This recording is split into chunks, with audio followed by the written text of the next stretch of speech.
يا دمان بعض الصوماليات طبعا dad badan baa waxay isweydiinayaan maxay arweelo maansooyinkeedu ugu badan yihiin ragga jeebka buuran miyay jeceshahay marba kaan kistiyo kumanaan ka helo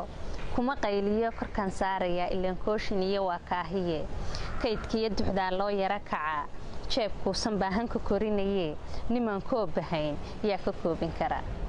kalkacaylkan iyo xiisahan kashbacay waxa korinayo kor u qaadi kara kaabayaasha iyo boorsooyinkoo lagu kiishay mani haddaad keeni layd 1,000 milyan kasbashiya cishqaad koombaysan layd annakaa horaan kuu karin lahaa kumbus iyo digaag saad kuruska iyo kaabash cuni lahayd ku kastaba ohow oday kaahin iyo ku bidaar la noqo xildhibaan kibriya kala xirano noqo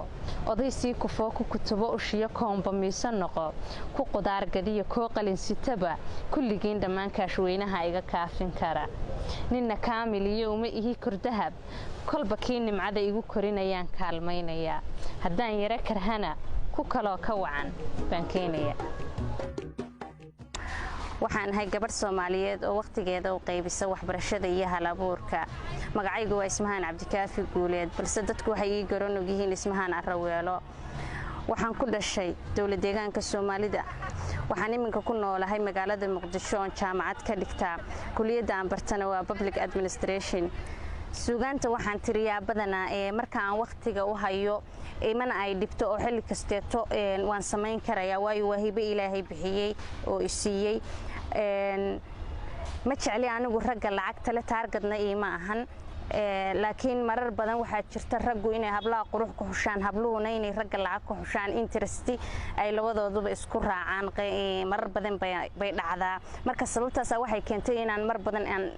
ka hadla suugaan ka hadlaysa habliyo lacagtii raba laakiin anigu ma jecli lacagta mustaqbalkana kii Ilaahay igu soo beego yani lacag kuma xulan doono hablaha Soomaaliyeed inay hal-abuurkooda bulshada la wadaagaan waa laf dhabarta yani ummad kasteeto maasada buu holiqsada ay ku timaaday mid kamid ah asxaabtayda qurbaha ayaa maxaa loo dhanayay sheegay wuxuu igu yiri Ismaani haddaan Afrikadan ka wado ama aan ku geeyay xaggan qurbaha kuma soo baxaysid wadankee ka waran markaa waxaan ku yiri haddaan aad heli leeyd ama aan kugu jeclaan laa wadanka oo sida u qurux badan aynu ku dalxiislayn jawigu sidee buu noqon lahaa marka maasadu waxay leedahay haddaad buuro fuushiya haddaad raacda baabuur ragga badi ahaantood haddaad baydh ka noqoto duma bogin jiraahdaba midka calafku beegsado boqorka xukumayo adoon bari la hadal baad bixisaa naftaadood bustihiisa qaada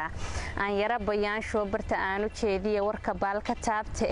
boowa aragtidaadii anoon baran jacaylada buugooda weli qorin oo badiba sheekada beeniyo u qaba hadal isbariidinteeni sowtaan bastay iyo noqday ruux bar loo dhigay yowga caashaqa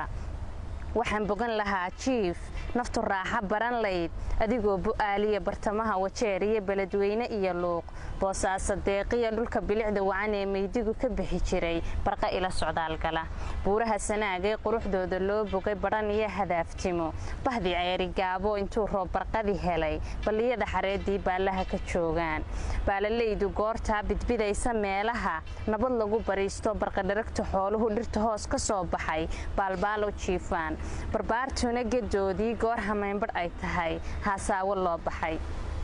gaaraabidhoodkuna nuurkii ee babaaldhigay bixinaya fiidkii balwadii ciyaaraha batarka iyo dhaantada loo baxay heelada oo barisamaadkii sidiisii u bilic wacan ayaan baashahaygo bilcil hoosti sheekada kuu bilaabilaayo sidii boqor la doortaa dadka badi ahaantood kuu baafin laayeen